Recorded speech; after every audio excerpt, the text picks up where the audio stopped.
I never planned to humiliate anyone that night, but when my daughter-in-law raised her glass at the dinner table and said, "How does it feel watching us succeed while you do nothing?" Something inside me broke. Everyone laughed. My son looked away, and for a moment I felt like a ghost at my own table. I could have stayed quiet. I've done that for years. Smiled, nodded, let her believe I was just a harmless old woman living off my husband's pension. But this time was different, because what she didn't know was that I wasn't just her mother-in-law, I was her boss. So I smiled back and said, "Teasing is fun. Want to hear mine? I own 67% of your company." The laughter died in seconds. That's when I realized one, she'd never really seen me. None of them had. Let me tell you how we got here. I never thought I'd remember a dinner for the rest of my life, but this one stayed with me. It was supposed to be a company celebration, something nice. My son Mark and his wife Vanessa were hosting. The company was mine once, Heartline Media. I built it with my husband. But that night, it didn't feel like mine anymore. Vanessa had been running things for a while. She's young, smart, and she knows it. She likes people looking at her. I don't mind confidence, but what she loves even more is making sure everyone knows who's in charge, including me. When the dinner started, everyone was smiling, shaking hands, taking pictures. I was proud of how far the business had come. I kept thinking my husband would have been happy to see it. But then Vanessa stood up with her glass of champagne. She said, "Let's raise a glass to Evelyn, the antique running a dying business." People laughed, not all of them, but enough. You could feel the shift. That kind of laughter doesn't sound like humor, it sounds like permission. Even Mark tried to laugh along, probably thinking it would smooth things over. I didn't say anything, I just sat there smiling. Because what else do you do when your daughter-in-law insults you in front of 50 people? Vanessa leaned over, pretending to be playful. She said, "Oh, come on, Evelyn, don't be mad. I'm just teasing." I said, "Of course." And I smiled again. But inside, I felt something sharp. Not anger exactly. More like a switch flipping. That was the moment I decided to stop pretending she was just ambitious. She was dangerous. She went on talking about the future of the company, how she'd make it modern, how we needed to update old habits. She never looked at me again. Everyone clapped. Some out of habit, some because they wanted to stay on her good side. I just sat there listening, feeling something heavy settle in my chest. I've dealt with worse in my life. Losing my husband, raising a son alone, starting a business from nothing. But being humiliated by your own family feels different. It's colder. It makes you question if all those years of sacrifice meant anything. After the speeches, people went back to eating. A few came up to me and said things like, "Don't take it personally, she didn't mean it." That's what people say when they don't want to pick a side. I nodded, said I was fine. Then Vanessa came over again. "Evelyn," she said, "you know I respect everything you've done, but we can't keep doing things the old-fashioned way. You understand, right?" I told her. "Of course. I'm sure you'll do what you think is best." She smiled that polite smile people use when they think they've already won. Then she said, "You'll see. I'm going to make Heartline bigger than ever. It just needs fresh leadership." Fresh leadership. That was her way of saying she wanted me out. She said it softly, like it was kindness, not a plan. Mark came by, holding her hand. "Mom," he said, "wasn't Vanessa amazing tonight? You should have heard what the investors said about her presentation." I said, "She has a real talent for a presentation." And I meant it. She's very good at pretending. He smiled, not catching it. "You'll see, Mom. She's taking this company to the next level." I just said, "I'm sure she will." He walked off, and that was the part that hurt the most. Not her words, but his silence. My son, who I raised, who I thought understood loyalty, didn't say a word when I was being mocked. That's when I realized I was on my own. When everyone started leaving, Vanessa gave me a hug. "Don't worry," she whispered. "We'll take care of you." That was the line that stayed in my head all night. "We'll take care of you." Like I was a pet or a retired teacher they were humoring. She had no idea how wrong she was. Because the truth was, she didn't run Heartline Media. She worked for it, and the one signing her paycheck was me. But I didn't say that. Not yet. I wanted her to keep talking, to keep showing everyone who she really was. I've learned something after 70 years of living. People tell on themselves if you let them talk long enough. On the drive home, I didn't turn on the radio. I just replayed her words in my head. The joke, the laughter, the way she looked at me like I was done. And I decided right then she was going to learn exactly who she was dealing with. I didn't need to shout or make a scene or remind anyone what I'd built. All I needed was time. That dinner wasn't the end of my story. It was the start of hers. And trust me, she wasn't going to like how it turned out. So if you've ever been disrespected by someone who forgot who helped them get there, you'll understand what came next. Because that night, I didn't lose. I woke up. After that dinner, I stopped sleeping well. When you're my age, you don't lose sleep over jokes. You lose sleep over patterns. That dinner wasn't a one-time thing. It was just the first time Vanessa stopped pretending. It's been 15 years since my husband passed away. He was the steady one, the quiet strength behind everything we built. When he died, I promised him I'd keep the company alive. Back then, Heartline Media was small, just a few people working out of a shared office, publishing educational guides and textbooks. We didn't make millions, but we were proud of the way we did business. Honest, careful, helpful. Our reputation mattered. After he was gone, I worked harder than ever. I learned to handle contracts, printing deals, marketing, things he used to do. Some days I felt like I was drowning, but I didn't stop. I wanted Mark to inherit something solid, not just a name. For a while it worked. The company grew, slowly but steadily. When Vanessa came into the picture, I was happy for him. She was confident, ambitious, full of ideas. She talked fast, smiled big, always had a plan. At first, I thought she would be good for him, and maybe for the business too. But over time, I realized Mark wasn't getting stronger. He was disappearing. Vanessa spoke for both of them. She made the choices, took the credit, and he just nodded. I would try to talk to him privately, but he'd change the subject or say, "Mom, she just wants what's best for us." What she wanted was control. I started seeing it everywhere, in the way she'd correct me during meetings, in how she spoke to employees like I was just there for show. She never said it directly, but it was clear she thought I was outdated. Too traditional, too old to understand the new world. She once told me, "You have great instincts, Evelyn, but the business world moves faster now. You wouldn't get it." I smiled and said, "But maybe not. But I still pay the bills." She laughed like it was a cute joke. I didn't push back.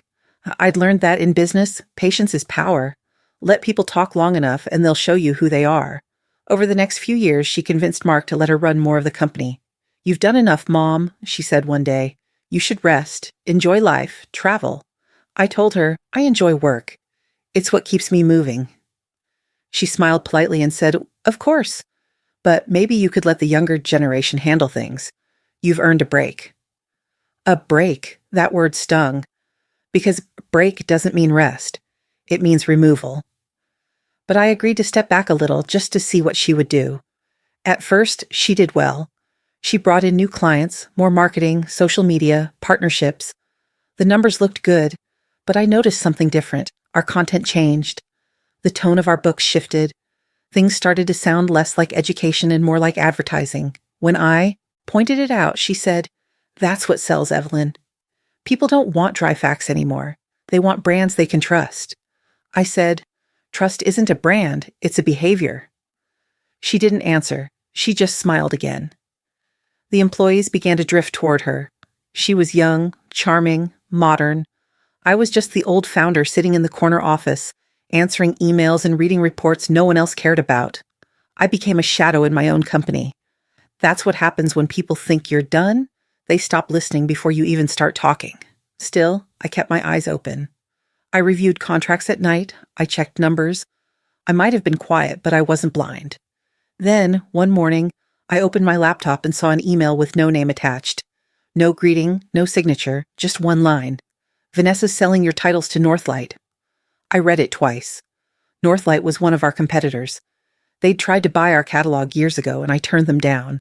They didn't share our values. They cut corners, rushed printing, and underpaid their writers. I wouldn't let our authors' work end up there. My first thought was that someone was playing a cruel joke. But my second thought was the one that stuck. It was probably true. I didn't tell anyone, not even Mark. I just sat there, staring at that one sentence. My hands were cold. Then I thought about that dinner again. The way she'd raised her glass. The way she'd laughed when people laughed at me. The way she said she'd take care of me. It all made sense now. I leaned back in my chair and looked at the photo of my husband on the desk. He used to say, "You can't control how people treat you, but you can control what you do next." So I decided what I would do next. I printed that email and folded it into my notebook. I wasn't ready to confront her. Not yet. I needed proof, not feelings. Vanessa liked to play big and loud, but she wasn't careful. And people who aren't careful always leave trails. That night, I called Helen, an old friend and one of the few people I trusted. She'd worked with me back when we started the company, before she left to become a lawyer. I told her about the email. She said, "Don't do anything yet. Let me look into it." I agreed. For the first time in weeks, I slept a little better. Not because I wasn't angry, which I was, but because I had a plan. People see women my age and assume we're harmless. That's our advantage. Vanessa had forgotten that I didn't build this company by being nice. I built it by surviving men twice as ruthless as her. If she really thought she could sell what I built right under my nose, she was about to find out what happens when a woman who's been quiet too long decides to speak. After that anonymous email, I stopped looking at Vanessa as my daughter-in-law. I started seeing her as what she really was, a business risk. I came into the office earlier than usual. The young staff always arrived late, thinking success meant flexible hours and fancy coffee. I'd sit alone at my desk with a plain cup and go through the reports she thought I didn't read. Every document, every invoice, every meeting request told a story. Contracts that didn't match our old standards. Expenses marked consulting with no details. Meetings scheduled off-site. It was all small, but small things add up. A few days later, I saw what I needed to see. I was walking down the hallway toward the conference room when I heard her voice. She was standing near the glass door, phone in hand, talking quietly. I almost walked past, but then I caught the words. "Northlight's ready," she said. "They just need her signature." Her tone was calm, confident. She wasn't scared. She didn't even look around. I stopped behind the corner wall. My heart didn't race. It didn't have to. This wasn't shock anymore. It was confirmation. I didn't move until she hung up. Then I stepped out, straightened my jacket, and kept walking as if I'd heard nothing. When she turned and saw me, she smiled like always. "Evelyn," early as usual. I smiled back. Old habits. She had no idea what had just happened. That night I called Helen. We hadn't talked properly in a while, but she was still the one person I trusted completely. She'd been with me since university, back when we were two women trying to make our way through a world that didn't want to take us seriously. We agreed to meet the next morning at a small cafe we used to love. It hadn't changed much. Same old wooden chairs, same cheap coffee, same quiet corner by the window. Helen arrived right on time. Still sharp, still direct, still carrying that same calm fire in her eyes. When she sat down, she smiled. "Back then we fought with pens," she said. I laughed softly. "Now we fight with contracts." She nodded. "And people still underestimate us." We talked for a long time, about work, about life, about how the battles hadn't really changed, only the weapons. I told her about Vanessa. I didn't hold back this time. When I finished, she didn't look surprised. "You always attract ambitious people," she said. "The problem is they forget where the ladder came from." I asked her, "Do you think it's true, that she's selling our catalog?" Helen sipped her coffee. "If that email was right, there'll be a trail. Deals like that always leave fingerprints." We sat quietly for a bit. I could hear the faint buzz of the espresso machine and the low murmur of other people's conversations. It reminded me of when we were students sitting in that same spot, typing drafts for our first research paper. Back then, we believed in fairness, that if you worked hard and did things right, people would respect that. Then life showed us how wrong that was. I remembered the first time we learned that lesson. We'd spent months writing a paper on educational reform. Our professor loved it. But a few weeks later, we saw an article in a magazine. Same arguments, same phrasing, even our examples. The author was a senior editor, a man twice our age. He'd taken our work and called it his. We couldn't prove it, but we made a promise that day that no one would ever take our work from us again. Not without a fight. Helen looked at me and said, "You're not alone, Evelyn. I'll handle this quietly. No lawyers yet, no noise. I'll find out what she's really doing." I just nodded. "Thank you." She smiled. "You taught me how to fight. It's only fair I return the favor. For the first time in weeks, I felt something like relief, because it wasn't just about the company anymore. It was about dignity. Vanessa thought she was the only one who knew how to play the game. She'd built her confidence on the idea that no one was watching. But I was watching. Carefully. Over the next few days, I acted normal. I came to the office, smiled during meetings, even complimented her on a new partnership proposal. She looked at me like she couldn't decide if I was harmless or just naive. That worked in my favor. Meanwhile, Helen was working in silence. She didn't ask questions I couldn't answer. She just said, "If she's moving assets, I'll find the paper trail." 3 days later, she called. "Can you meet?" I said yes, and we met at the same cafe again. She had her old leather folder with her, the one she used to carry during our early days at Heartline, back when we still printed contracts ourselves. She opened it, took out a few pages, and slid them across the table. "I found it," she said simply. I looked down. It was a contract, short, maybe 8 pages, but I recognized the format. It was a sale agreement between Heartline Media and Northlight Publishing. Only this one wasn't signed by me. Vanessa's name was on it. Her signature, her email contact. The document was dated last week. I read through every word. It wasn't just a business arrangement. It was a full rights transfer. The sale of 22 of our most valuable textbook titles. Titles I had personally developed and edited over years. The agreement stated that once finalized, ownership of those titles would move to Northlight permanently. Price, $280,000, less than half their market value. I looked at Helen. She's actually doing it. Helen nodded. And she's doing it quietly. The money's routed through a holding account, not the company. She's making it look like a strategic partnership so Mark won't notice. I didn't feel rage, just a deep, steady calm. When you've lived long enough, betrayal doesn't shock you anymore. It just clarifies things. Helen watched my face. "What do you want to do?" I folded the contract carefully and put it in my bag. "Nothing yet. Let her finish the work she started. The deeper she goes, the harder it'll be to climb back out." Helen gave a small smile. "You've always been patient." I looked at her. I learned from the best. We sat for a few minutes in silence. Then Helen said softly, "Evelyn, when you're ready, I'll be there. Just say the word." I nodded. "I know." As I left the cafe, the weight of the folder pressed against my side, but it didn't feel heavy. It felt like proof. Proof that I hadn't imagined anything.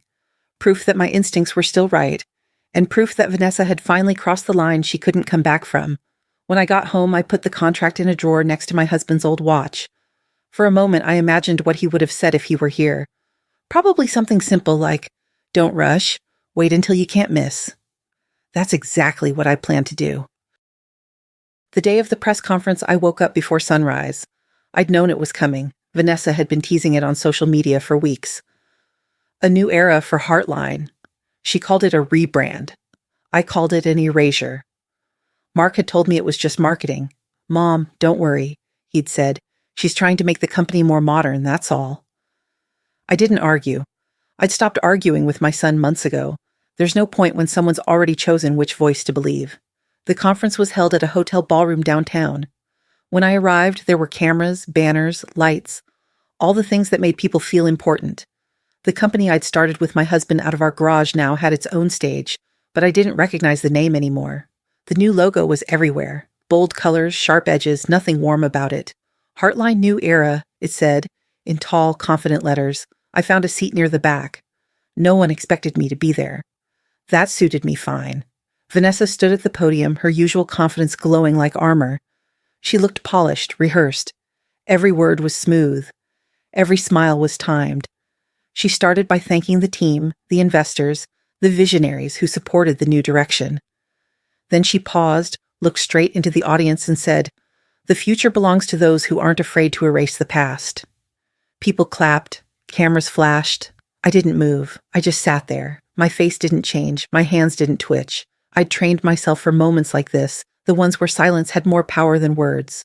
Mark was standing off to the side, managing the event. His face looked tight, like he knew something was wrong but didn't know how to fix it. When our eyes met for a moment, he looked away.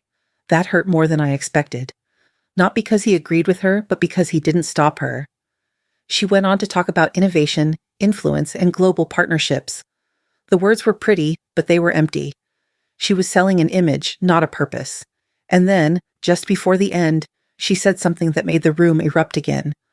"We'll make history," she said, her voice rising, "by burying it." The crowd laughed, clapped, and cheered. Someone even shouted, "Yes," like she'd said something brave. I sat still. Inside, I could feel the air leave my lungs, not from pain, but from realization. My company had been built from my husband's last breath. He'd been sick for months, but he kept working, editing manuscripts from his hospital bed. When he couldn't talk anymore, he wrote notes about which projects to finish first. The last line he ever wrote was, "Keep it honest." And now my son's wife was burying it. For followers, for likes, for applause. After the event, people crowded around Vanessa, congratulating her, shaking hands, taking photos. I walked out quietly. No one noticed. At home, I boiled water for tea. I've always believed there's a kind of clarity that comes with simple routines. Pouring, stirring, waiting. It slows you down enough to see things clearly. I turned on my laptop and opened the live stream replay of the conference. Her voice came through the speakers, confident and hollow. "We'll make history by burying it." I watched her face on the screen. The pride, the certainty. She believed she was unstoppable. She believed I was gone, just a piece of the past she could rewrite. That's when I realized something. Vanessa didn't just want the company. She wanted the story. She wanted to be the woman who rebuilt Heartline. She wanted to erase me, not because she hated me, but because she needed me gone to justify her success. That was the invisible betrayal, not the contract, not the sale, but the rewriting of truth. People talk about betrayal like it's loud, like it comes with shouting or slammed doors. But real betrayal is quiet. It's the absence of acknowledgement. It's watching someone smile while they erase you. I sat at my kitchen table sipping tea, letting her words play again and again. The applause, the laughter, the fake sincerity. Every time she said "we," I heard me. Then my phone buzzed. It was Helen. "Check your email," she said. Her voice was low, serious. I opened my inbox. There it was. An attachment from her, labeled simply vanessatransactions.pdf. "Read page 3, Helen said. I did. And there it was, black and white. A transfer labeled consulting fee, Northlight Publishing. Amount, $85,000. Date, 2 weeks before the conference. Helen said, "Janto, that's just one. There are 3 more like it. Smaller amounts, different accounts. She's been getting paid for months. The rebrand isn't just about marketing, Evelyn. She's selling your catalog under the table." I didn't say anything for a while. I just looked at the screen, my hands steady. Helen broke the silence. "We can freeze it. I can file something right now." "No," I said, "but not yet." "Why not?" "Because she doesn't know I know. And when someone like her thinks they're safe, they make mistakes." Helen exhaled slowly. "You're playing a long game." "I'm finishing one," I said. We hung up. I sat there in the quiet, staring at the computer screen. Vanessa's photo was still there, smiling, shining, posing under the banner that said "A New Era." I thought about how many times I'd stayed quiet in my life, for peace, for family, for love, and I realized this time silence wouldn't protect anything. I closed the laptop and said out loud, to no one in particular, "You wanted a new era, Vanessa. You're about to get one." Then I went to my office, opened my old filing cabinet, and pulled out the first partnership contract from 20 years ago. My husband's signature, my own, the foundation of what we built. I held it for a moment, then placed it next to the printed transaction report. 2 signatures, 2 eras. One was built on love, the other on greed. The next morning, I called Helen again. "Let's prepare everything." Quietly. "Everything?" she asked. "Yes. If she wants to erase the past," I said, "we'll start by reminding her who wrote it." By the time Helen called again, I already knew something was coming. Her voice was steady, but there was a weight behind it. "Evelyn," she said, "it's time." She came to my house that evening with a folder, thick, heavy, full of things no one was supposed to see. Emails, invoices, messages, proof. We sat at the kitchen table, the same one where I used to grade papers when my husband was alive. Helen spread out the documents carefully one by one. "There's no doubt now," she said. "Vanessa didn't just talk to Northlight. She's been working with them for months. Payments under fake consulting projects, files shared through her assistant's login. She used every trick in the book. I looked at the stack of papers and said quietly, "Let her think she's winning. People reveal more when they believe you're blind." Helen smiled faintly. "You haven't changed." "I've had practice," I said. "Half of surviving in business is pretending you don't see until it's too late for them to hide." Then she told me something new. "There's someone at Northlight helping us," she said. "A young guy named Ben Harper. He works in acquisitions." I frowned. "Why would he help us?" She smiled. "Because he's one of your old fans. He read your first textbook when he was in college, said it's the reason he went into publishing." That made me pause. "And he's with Northlight now?" "Yes," she said, "and he doesn't like what they're doing. He sent me internal documents, draft contracts, message logs. Vanessa's been sending them 5 of your exclusive titles, the ones that still carry your copyright." "5?" Helen nodded. "All under her name. She's claiming she modernized them. Northlight's preparing to reissue them next quarter under the new brand. She's even renamed one." I felt my throat tighten, but I didn't show it. She really believes she's unstoppable. Helen looked at me carefully. "You're not angry?" "Anger's a waste of time," I said. "She's already written her confession. She just doesn't know it yet." We went through the files for hours. Every line told the same story. Greed dressed up as ambition. I'd seen it 100 times before, but never this close to home. When Helen finally left, I sat in my office, the house quiet except for the sound of rain against the window. The city lights outside blurred through the glass. I didn't move for a long time. I've spent my whole life teaching people to choose words wisely. In contracts, in classrooms, in families. Words can build or destroy. But that night, I realized something else. Sometimes silence is the sharpest sentence. Silence gives you space to think, to watch, to wait until the other person has nowhere left to run. I opened my drawer and took out the first letter my husband ever wrote to me, the one he sent when we started the company. He'd written, "Our business is our story. Protect it like you'd protect your name." That's what I was doing now. The next morning, Helen called again. "Are you going to confront her?" "Not yet," I said. "She's selling your work, Evelyn.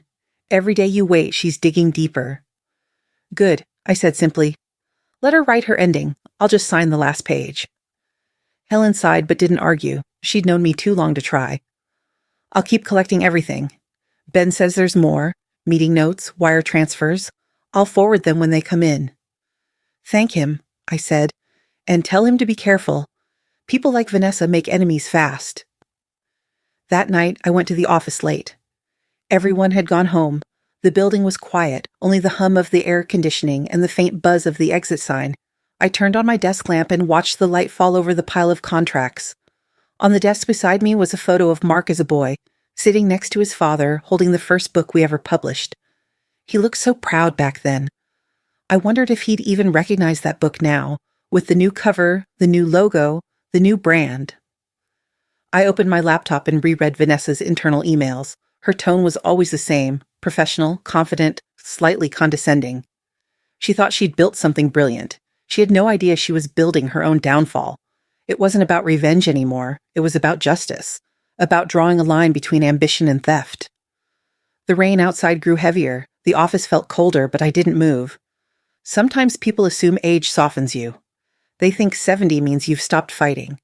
The truth is, age just makes you better at choosing which fights matter. This one mattered. Before leaving, I did one more thing. I opened a new email.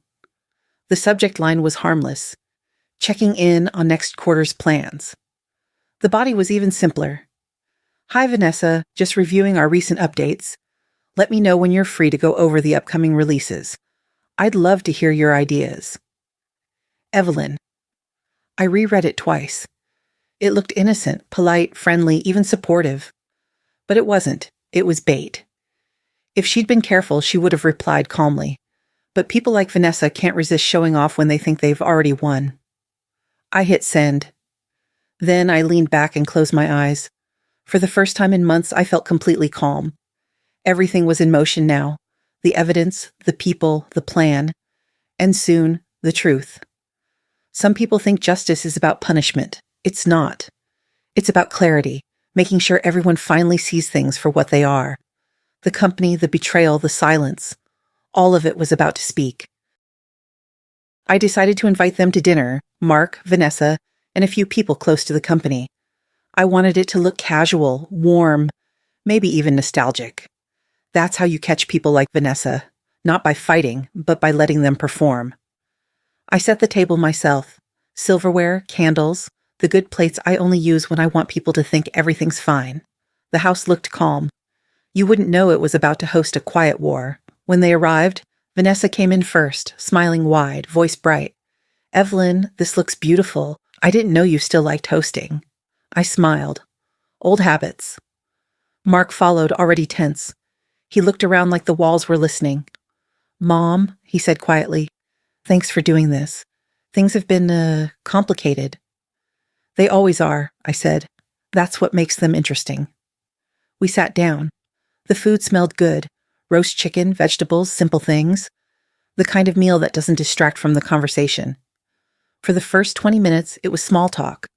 How busy the office was, how well the rebrand was being received, how investors were excited about the future.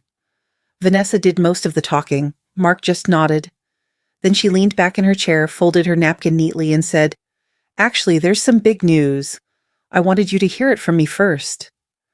Her tone had that practiced softness, the kind people use before they say something they think will impress you. "Northlight made an offer to buy Heartline outright," she said. "A full acquisition. It's a big number, Evelyn. You should be proud." I looked at her, calm. "How generous of them," I said. "Do they know who owns them?" She blinked, confused for half a second before covering it with a laugh. "You're funny. I mean, they're serious. They've already drafted terms. This could change everything." "Change what exactly?" I asked. "The future," she said. "Heartline's too small to compete globally. Northlight has reach, technology, funding. Together we can expand. They want me to lead the integration." I set down my fork. "So they want to buy us, and they want you to run it." She nodded eagerly. "Exactly. They see my potential." I smiled again. "I'm sure they do." Mark tried to jump in, his voice soft, nervous. "Mom, this could be a good thing. Maybe it's time to step back a little, let Vanessa handle more of the decisions. We can make this work together, can't we?" The room went silent. Even the ticking of the clock felt loud. I looked at my son, my boy who used to stand in our first printing shop, hands covered in ink, proud just to carry boxes of books. Now he couldn't even meet my eyes. Vanessa filled the silence. "Legacy doesn't pay the bills, Evelyn," she said, half smiling. "We can't live in the past forever. Progress means letting go." "Neither does betrayal," I said quietly. Her smile faltered. "Excuse me? You heard me?"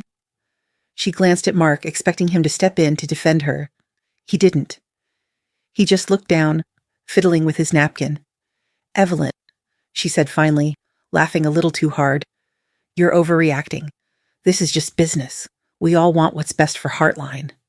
"I'm sure you do," I said, though it's strange, wanting what's best for something while secretly selling it piece by piece. Her face tightened. "I don't know what you're talking about."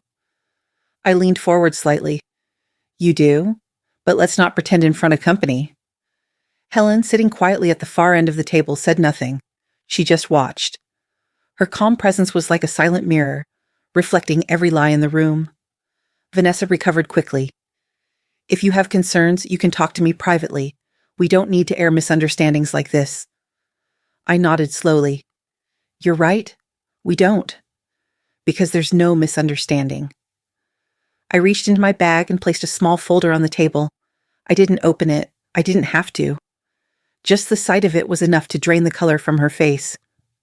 "Evelyn," Mark said carefully, "maybe we should—" I held up a hand. "Mark, you asked if we could make this work together. We can, but only if everyone at this table is honest." No one spoke. Vanessa forced a smile again. "I don't know what you think you have." I interrupted softly. "Consulting fees from Northlight. 5 wire transfers, contracts for the sale of exclusive titles, and an internal email chain you might want to reread before you talk about integrity again." The words landed like stones. She didn't even blink at first. Then she looked at Helen, realizing too late what that silence meant. Helen met her eyes but said nothing. She didn't need to. I looked at Vanessa and said, "You once told me the future belongs to those who erase the past, but you forgot who wrote it." Mark looked between us, lost. "What's going on?" I turned to him. "Your wife has been selling our catalog to Northlight for months, under her name, using company resources. The documents are right there." He looked at Vanessa. "Is that true?" She started to speak, excuses, half-truths, panic wrapped in confidence. But I didn't let her. "You don't have to answer," I said. "I already did the math." She finally said, You can't prove." I smiled again. "Helen can." Helen opened her bag and placed a single envelope on the table. She didn't open it either. Vanessa's face went pale. "You had someone following me?" "No," I said. "You were never worth following. You just left the door open." No one spoke for several seconds. The air felt heavy, but I stayed calm. I'd waited too long to lose control now. Finally, I looked down at my plate, untouched. "You know," I said quietly, "my husband used to tell me that some wars are won by the last one standing." Then I reached for my glass, raised it slightly, and said, "To Heartline, the company built from honesty, now saved by the same." Vanessa didn't move. Mark sat frozen. Helen met my eyes across the table, that same silent understanding we'd shared decades ago in a cramped classroom when we promised we'd never let anyone take our work again. Dinner ended without dessert. No one had an appetite. When they left, Vanessa didn't say goodbye. She just muttered something to Mark about misunderstandings and storms in teacups. He followed her out, his shoulders heavy. Helen stayed behind to help me clear the dishes. She didn't speak until the door closed. "You didn't even open the files." "I didn't need to," I said. "Sometimes the truth doesn't need to be read, it just needs to be felt." She nodded. "What's next?" I looked at her, calm and certain. "You'll see." Later, in the car, I sat quietly before starting the engine. The folder Helen had brought was on the seat beside me, the edges worn from use.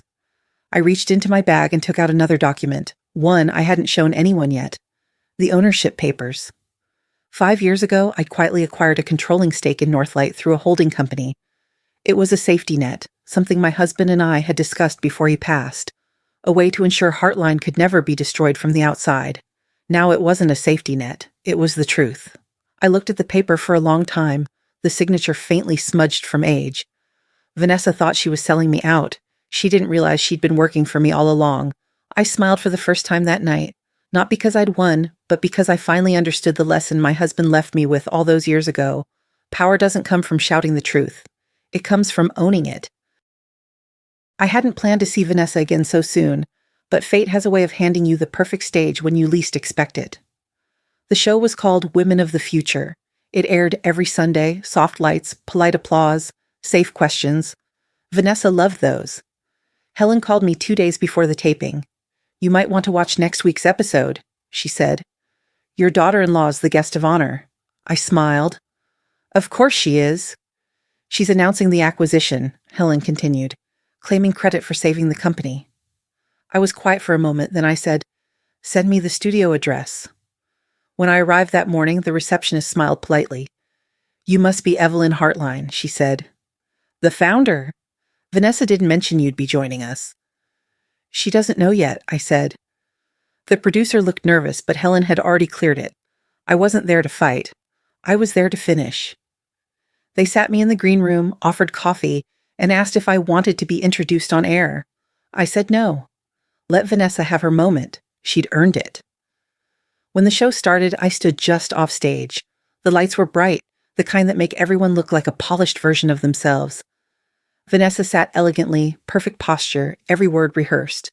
The host smiled. "We're here today with Vanessa Caldwell, the new CEO of Heartline Media, a rising star redefining what modern leadership looks like." Vanessa returned the smile. "Thank you, Olivia. I'm proud to represent the new face of Heartline." The audience clapped, polite and predictable. That's when I walked out. The host blinked, surprised. "Oh, we have another guest?" Vanessa froze. "Evelyn," she said through her smile. "What a surprise." "Thought I'd stop by," I said easily. "I hear Heartline's making history again. The host, oblivious to the tension, chuckled.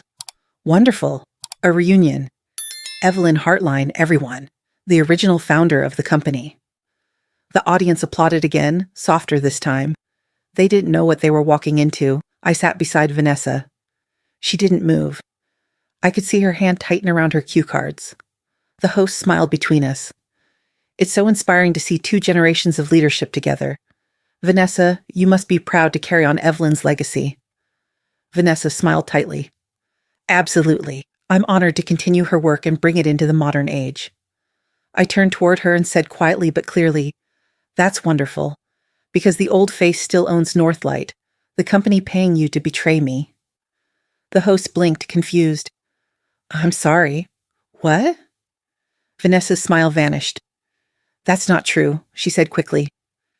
The audience went silent.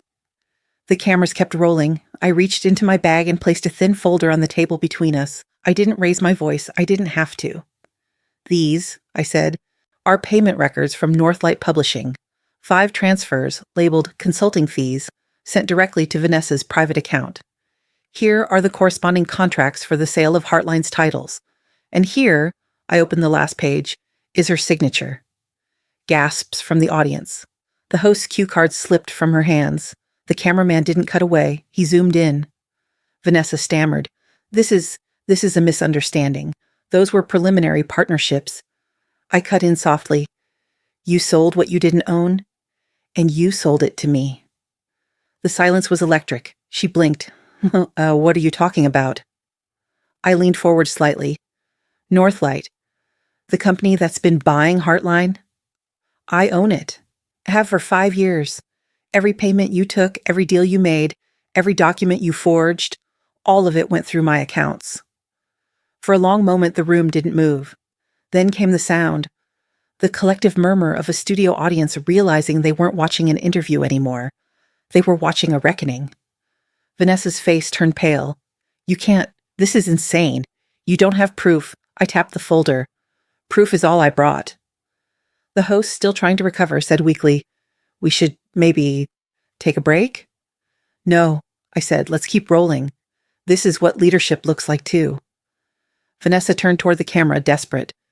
She's trying to humiliate me. She's bitter. I shook my head. No, just honest. You wanted a new era, Vanessa. This is it. Her voice cracked. You tricked me. No, I said, you tricked yourself. You thought age meant blindness. It meant patience. The audience began to whisper again. Phones came out. People were recording. The story was already leaving the room. The host, now pale herself, said softly, Ms. Heartline, are you saying— I'm saying, I interrupted, that Heartline Media remains in family hands. Always has, and anyone who betrays that trust answers to me. Vanessa tried to speak again, but her voice broke. You can't do this on live TV. I'm not doing anything, I said. I'm telling the truth. It's the one thing you can't rebrand. She looked at Mark, who had been standing just off stage the entire time.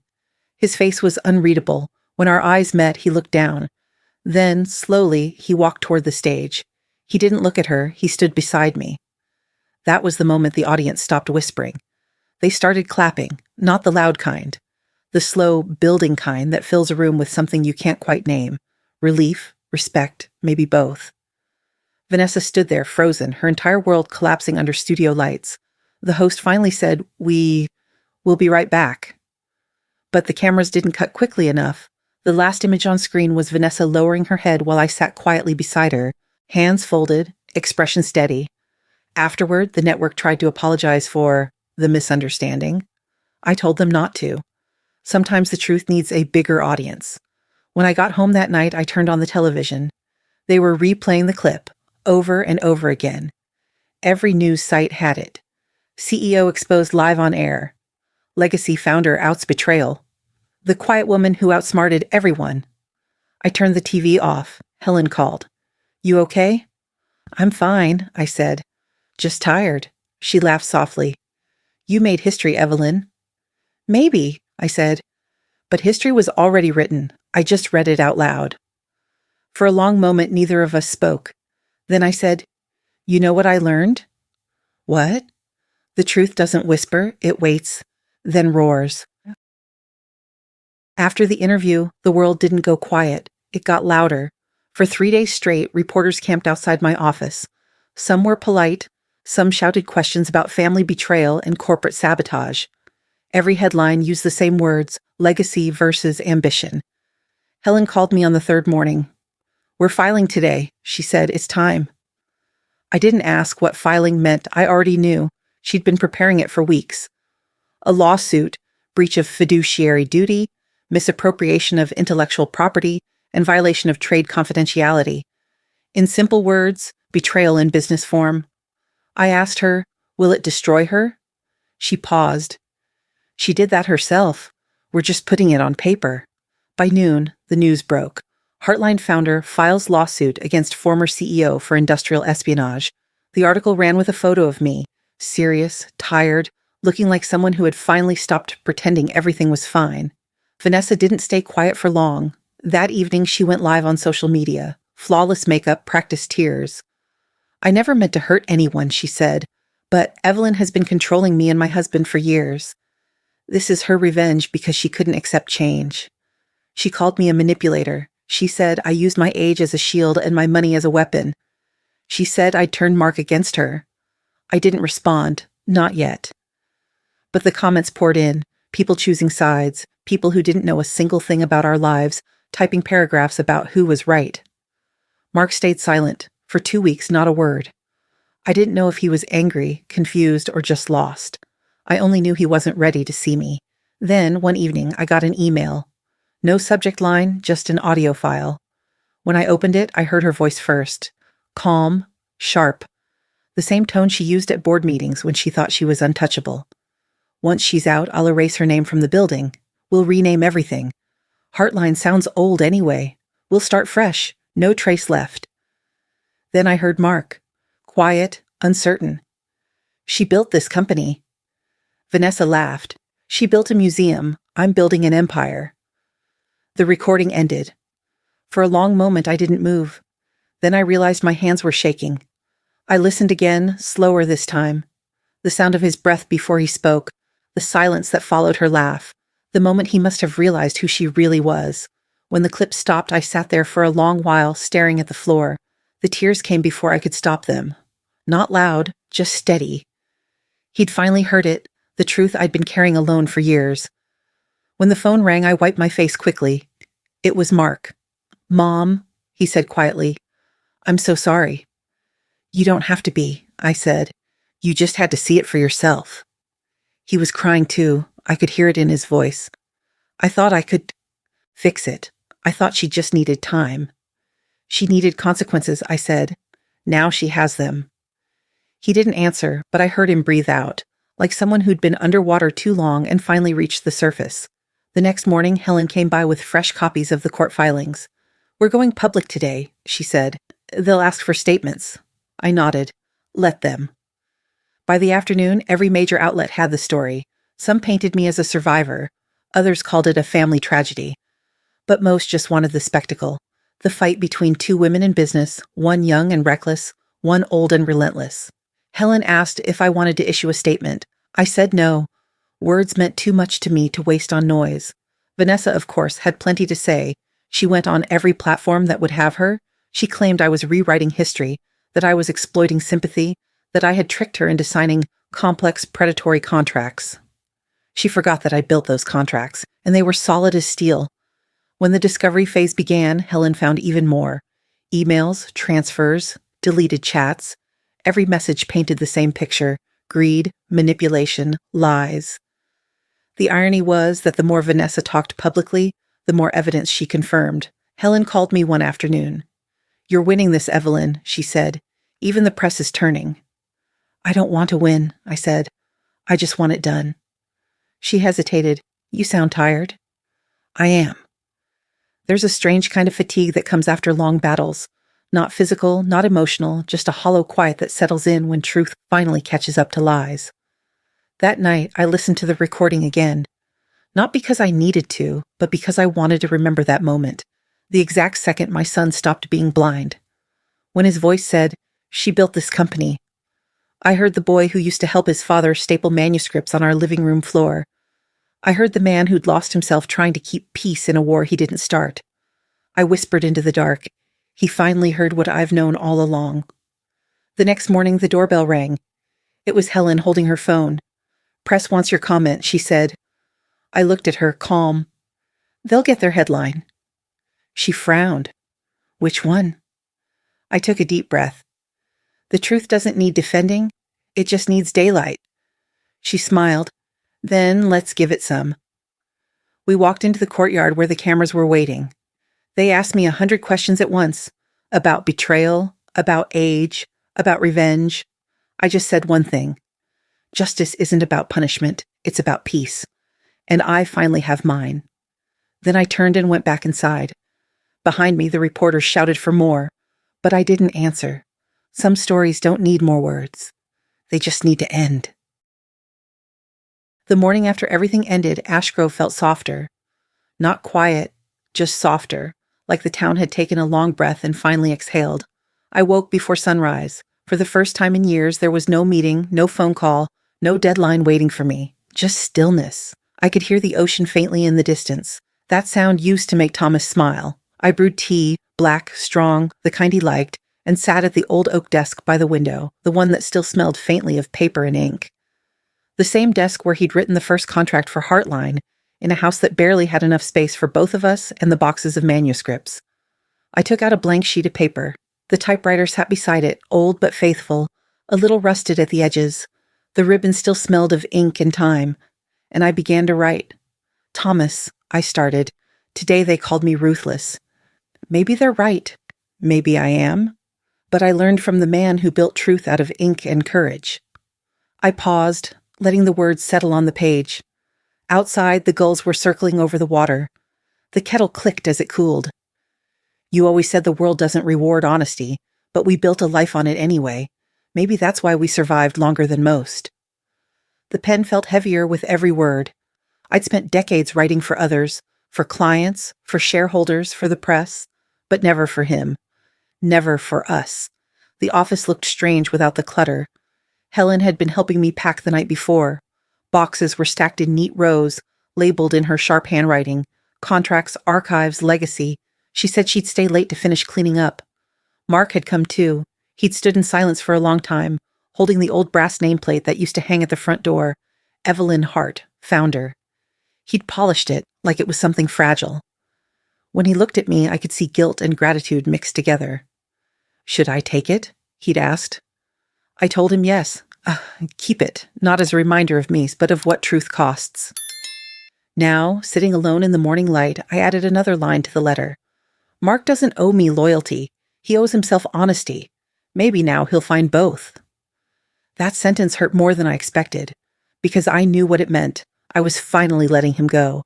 The phone buzzed on the desk. I ignored it at first, then it buzzed again. A message from Helen. Vanessa accepted the plea deal. Case closed. I stared at the words for a long time. No satisfaction, no anger, just stillness. I typed back one word. "Thank you." Then I put the phone face down. That was the end. No cameras, no applause, just a text message and the sound of the waves. Helen once said real justice is quiet. I think she was right. It doesn't shout. It just settles in, like dust after a long storm. I folded the letter halfway, then stopped. Something about the page looked unfinished. So I added, one more paragraph. "Thomas, I think I understand now why you always said silence can be kind. It's not weakness, it's mercy. Not everyone deserves to hear the final word. Some truths just need to rest." I folded the paper carefully and slid it into the drawer beside the old typewriter. The same drawer where Thomas kept the letters he never mailed. To friends, to clients, even to me. For a while, I just sat there, letting the sound of the clock fill the room. The tick was slow, patient, like time itself was catching its breath. Then I stood, wrapped my scarf around my shoulders, and walked down toward the beach. The path was quiet, still damp from last night's rain. The air smelled of salt and pine. My knees ached a little, but I didn't rush. I didn't need to anymore. The beach was empty, only the gulls and the soft sound of waves sliding across the sand. I stood there, watching the horizon, the sky turning pale gold. I thought about Vanessa, where she might be now. Maybe somewhere far away, surrounded by people who still believed her stories. Or maybe alone, realizing what truth really costs. I didn't hate her anymore. I just pitied the emptiness that must live inside someone who builds their worth on lies. I whispered quietly, "It's done." The sea wind carried the words away. Then, without meaning to, I laughed. Softly. It wasn't joy exactly. More like relief. Like laying down a heavy box you'd been carrying too long. When I got back home, Helen was already there, sitting on the porch with 2 cups of coffee. "You look different," she said. "I feel different," I answered. "She finally signed everything this morning. It's over." "I know." We sat there for a long time without speaking. 2 old friends who had fought the same war and finally made it out alive. After a while, Helen smiled. "You think you'll miss it? The fight?" I asked. She nodded. "Maybe," I said, "but not enough to start another." We both laughed. It felt good. Later that afternoon, Mark came by. He didn't say much, just handed me an envelope. Inside was a photo of me and Thomas from the first Heartline office. Behind it, he'd written, "You built something that lasted, Mom. I'm proud of you." I held that photo for a long time. Then I placed it on the shelf beside the old nameplate. It looked right there, together again. When Mark left, I went back to my desk, opened the drawer, and looked at the letter one last time. The sunlight caught the edge of the paper, warm and gold. I smiled, folded it carefully, closed the drawer. Then I whispered, not to Thomas, not to anyone, just to the room that had held every version of me. Some endings are written in silence, and for the first time in 15 years, that silence felt like peace. It was strange walking back into the Heartline building after everything that had happened. For months, I'd imagined it empty, a shell of old memories. But now, it felt alive again. The new sign out front gleamed in the morning light, Heartline Media, refounded 2025, not rebranded, refounded. Inside, the lobby smelled of fresh paint and coffee. The reception desk was new, the same place where I'd once signed my first author contract 35 years ago. I could hear laughter down the hall. Young voices, interns, editors, new energy. It was the sound of a company breathing again. I smiled. I'd forgotten how good that sounded. Today was the relaunch event. Mark had insisted on holding it in the same conference room where Vanessa once announced her rebranding project. The irony wasn't lost on me. I found Helen near the front row, clipboard in hand as always. "Still bossing people around?" I teased. She smiled. "Old habits. You ready for your big moment?" "There are no big moments left," I said. "Just good ones." The room filled slowly. Staff, partners, journalists, even some of the same faces who'd once doubted me. The energy was different now, quieter, more respectful. At the front, Mark stood by the podium, papers in hand. He looked nervous but calm, the way Thomas used to before a big pitch. He glanced at me and smiled. "Stay close," he whispered. When the lights dimmed, a short video played. Clips of Heartline through the years, our first print press, the early catalog covers, photos of our team back when everything fit in one small room. Then came newer shots, modern offices, new authors, young editors, the past and the present side by side. As the video faded, Mark stepped up to the microphone. "For years," he began, "I thought my mother was afraid of change. I thought she was holding on to the past because she didn't trust the future." He paused, scanning the crowd. But I was wrong. She wasn't afraid. She was just waiting for the right moment to make change hers. There was a small murmur in the audience, that soft sound people make when truth lands exactly where it should. Mark continued. "Everything Heartline stands for today, honesty, resilience, creativity, began with her. My mother taught me that silence doesn't mean weakness. Sometimes it's strategy. Sometimes it's just wisdom waiting for its turn."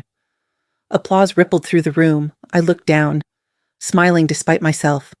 Helen leaned toward me, whispering, "Your silence was the perfect strategy." I turned to her. "Not silence," I said softly. "Editing." She laughed, that short, genuine laugh I'd missed hearing. "Of course you'd call it that." When it was my turn to speak, I didn't bring notes. I never liked speeches that sounded rehearsed. I just walked to the podium, looked at all those faces, some new, some familiar, and spoke the only way I knew how, plainly. "When I started Heartline, we didn't have much," I said. "Just a typewriter, a pot of coffee, and the belief that words could still change things. A few people nodded. I've seen this company rise, stumble, get lost, and find its way back. And if there's one thing I've learned, it's this. You don't protect legacy by freezing it. You protect it by teaching it to grow. I looked at Mark, standing off to the side, and I think we're in good hands now. He smiled, and for a second I saw the boy he used to be, the one who believed in stories before he believed in numbers. I finished with one last thought. Age doesn't dull brilliance, it just teaches you when to shine. For a moment there was silence. Then the applause started, soft, then rising, until the whole room joined in. Helen squeezed my hand. You did it, she said. No, I replied. We did. After the speeches, people mingled, champagne, laughter, handshakes. Reporters asked for quotes. I gave them short answers. I didn't need to explain the past anymore. It had already spoken. Mark came over holding 2 glasses. To new beginnings, he said. To better endings, I replied. We clinked glasses and stood side by side, watching the team bustle around us. I saw young editors pitching new series, authors laughing, designers flipping through fresh cover drafts. For the first time in years, I didn't feel the need to correct or control. They'd make mistakes. Of course they would. But they'd also learn. That was how all of this began, after all. Helen joined us, setting her glass down. You know, she said, for a woman who once swore she'd never retire, you look surprisingly peaceful. I'm not retiring, I said with a grin. I'm just changing departments. When the event ended, the crowd slowly thinned out. Cameras packed away, lights dimmed. I stayed behind for a moment, letting the noise fade. The sun was setting outside, the light spilling through the glass walls in warm gold. I walked to the window, watching as people left the building, smiling, chatting, alive. Then I turned toward the door. Helen caught up just before I left. You sure you don't want a car? She asked. I'll walk, I said. It's a good evening for it. I stepped outside. The cool air hit my face, soft and clean. The building behind me glowed against the orange sky, the Heartline sign shining like something reborn. I took one last look, not out of sadness, out of pride. There it was, the company Thomas and I had built from nothing, now standing taller than ever. And I was walking away, not because I'd been pushed out, but because it finally no longer needed me to hold it up. The camera, if there had been one, would have followed me down the steps, through the courtyard and into the light. I didn't look back again. I didn't have to.